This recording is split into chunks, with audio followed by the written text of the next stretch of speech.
Hey guys, today we're going to talk about driving overseas, and whether you have an office vehicle that you have control over or you just have to drive for your job to go to other parts of the base you're on, or you are in a place where you stay off base and you're going to be driving your personal vehicle to and from work. All three of those scenarios need to be covered because driving overseas is definitely a whole different ball game than like driving at home. So stay tuned and we're going to cover that today.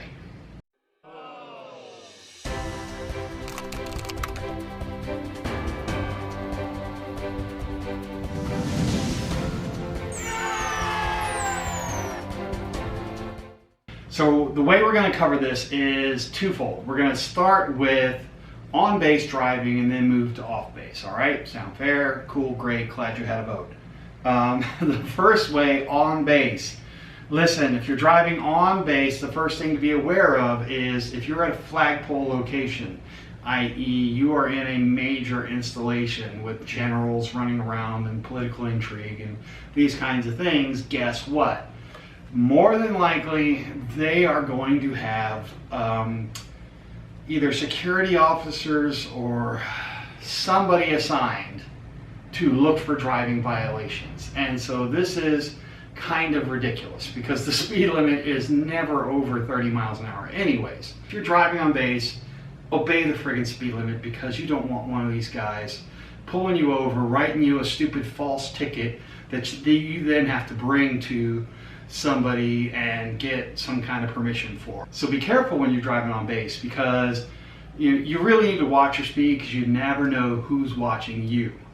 Okay, so now let's talk about driving off base. Well, if you're driving off base, here's where the fun starts because you're going to be driving around the locals. And what you're going to find in the Middle East is they don't drive anything like they drive at home.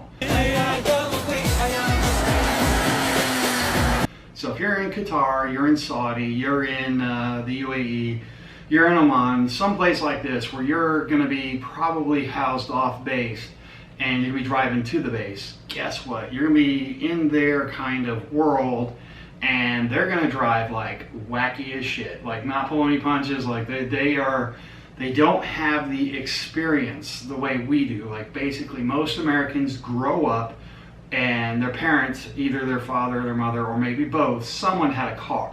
Well, they didn't have that. This is kind of the first generation ever that is driving. And so because of that, they're just figuring it out. And so you're going to be in their world and they're going to be doing some crazy, nutty, wacky things. And they're probably going to be doing it with large SUVs, expensive cars that you probably couldn't even afford.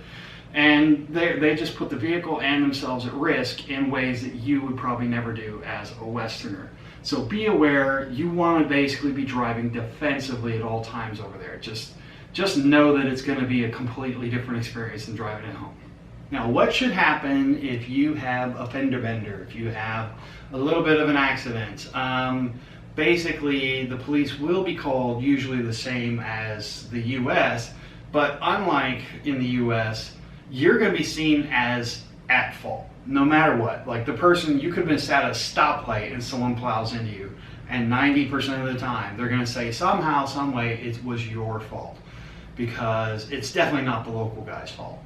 And that's just a fact of life. And go ahead and swallow that bitter pill now before you ever go. So you shouldn't be trying to be Mario Andretti or Lewis Hamilton or whatever it is out there. You should just be driving very slow, very careful, very methodical, and you should almost treat it as part of your job that you're doing.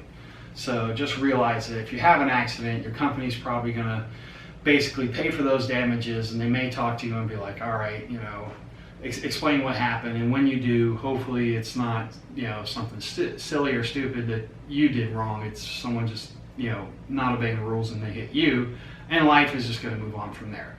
But be aware, the takeaway here is no matter what, it's probably going to be your fault. Okay, the last little thing I want to leave you guys with is this. Driving is a privilege. Okay, there's a lot of people overseas and not all of them either have access to a vehicle and they definitely don't have a dedicated vehicle. So if you are someone that's driving over there, as much as some D-bag might be writing you some on-base ticket because you're doing 32 and a 30. Yes, that happened to me. And that's kind of why I'm bitter. But, or you're off base, no matter what the case is, just remember that there are people that would love to have that vehicle. Just kind of take it as a, you know, hey, this is a privilege, and, you know, the downsides that come with it outweigh the good. No. So the upsides outweigh the bad. Like, hey, you can go where you want to go when you want to go there. You don't have to wait for someone to give you a ride, or you don't have to wait on a bus, and you ain't got to take the Shoe Leather Express. Okay, so that's it for today, this week. I did want to give a shout out. The shirt is from a guy, if you don't know, if you ain't in the know, CT Fletcher. Look him up on YouTube, guys. It is still your MF and set.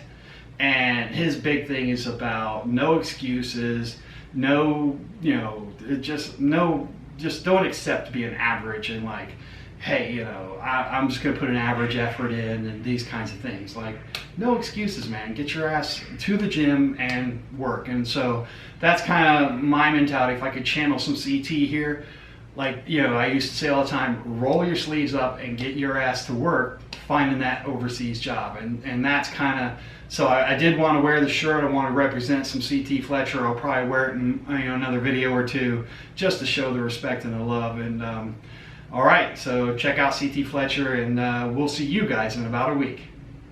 Keep your complaints to your motherfucking self. I don't want to hear them. I don't give any, and I don't want yours. Keep them motherfuckers to yourself. No matter what. No matter fucking what comes, what goes. It is still your motherfucking set.